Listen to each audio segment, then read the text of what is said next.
Umaga guys, update ko kayo guys sa aking inahin. Yung nanganak ng siyam, si May, ito na siya ngayon. Napadalawang landi na to guys. Kaya lang, hindi ko talaga pinakastahan. Alam niyo kung bakit? Kahit hindi kayo magtanong, sasabihin ko sa inyo. Naglugon kasi guys, hindi pwede na pakastahan niya maglugon. Yung ibig sabihin ng maglugon, sa Bisaya pa, nangarol. O sa Bisaya pa. Sa Tagalog ng lugon, ewan ko sa English ano yan. Kaya ito yan siya ngayon guys. Naantay ko pa to siya na mabuo, matapos yung paglugon niya. Sayang naman kung pakastahan ko siya naglugon. Makakuha naman yan ganyan, pwede nang pakastahan, makakuha naman ng similya, kaya lang ilang piraso lang. Masayang naman yung paghihirap o paghantay natin. Dahil alam mo naman na tayo mga mag-aalaga ng baboy, kahit ang pangarap natin na magkaroon ng marami-raming anak. Kaya yun ang dahilan kung bakit hindi ko muna siya pinakastahan. Hanggang ngayon guys, tuloy-tuloy lang, pinapakain ko siya.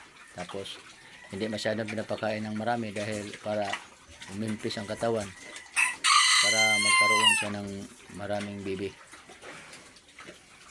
Ayan yun ang mga in-update ko sa inyo, lalong-lalo na sa katulad yung mga mas bago pa nagbababoy kasi sa akin.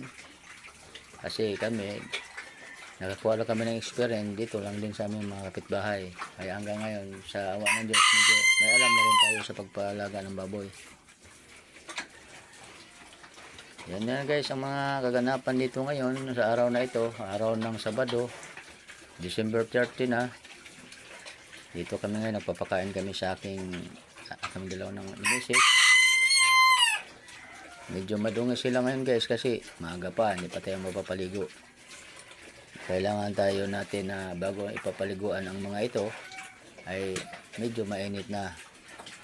Dahil alam mo naman ang mga baboy, kahit sabihin natin mga baboy yan, kung anong ginagawa natin sa ating sarili, ganun din ang gagawin natin sa ating mga alaga.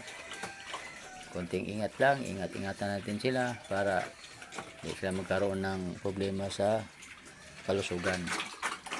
Kasi ang gusto natin na ang malaga para sa akin na wala silang maramdamang sakit, maliksi sila, malakas ang pangangatawan, para bigyan din tayo nila ng magandang bunga. Parang tanim lang guys, pag ang tanim mo talaga nilalagyan mo ng abono, yun, maganda rin ang bunga. Kaya ito sila ngayon guys. Yan si Mai. Sa sunod ng mga araw guys, i-update ko naman kayo sa aking isang inahin na malapit na rin ayan ano na talaga siya guys, landi na talaga guys, ayan malaki na yung tik-tik niya. Di talaga pwede. Kailangan talaga guys na idaan natin sa tamang proseso, diba? Kaya kayong lahat dyan, mga followers ko dyan, mga subscribers ko na umabot ng 256 na walang sawang sumusubscribe sa aking mga videos, maraming salamat sa lahat. Yan lang naman lagi kong sinasabi, yan ang talagang regalo ko sa inyo. Taos puso ako nagpapasalamat sa aking mga viewers, sa aking mga followers, sa aking subscribers, nandyan palagi sa akin.